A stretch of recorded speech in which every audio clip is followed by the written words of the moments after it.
I've always been very open with my daughter, and just hearing everyone say that, just being able to have that acceptance and acknowledgement in regards to what you're going through and what someone else might be going through. Because being a parent, you don't really get to have bad days. But being able to relate with my daughter in regards to what her bad days might be helps me.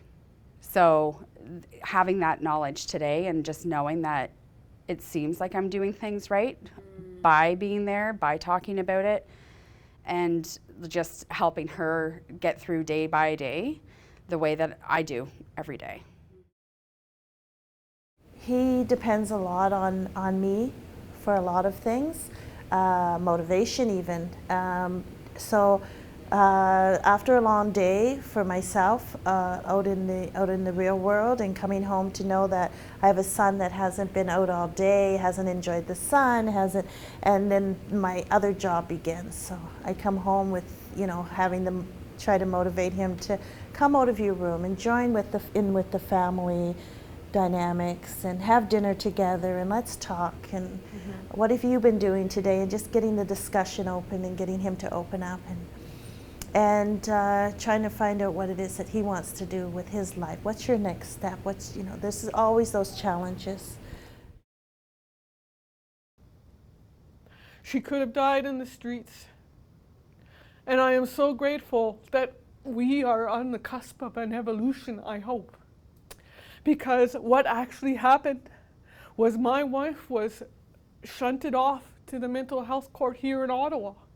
A new tradition they're starting, a new initiative that they are starting. And because she was sent to the mental health court here in Ottawa, they were able to get her to stay in the hospital. They sent her to the hospital and made her stay there until she was well enough to be released.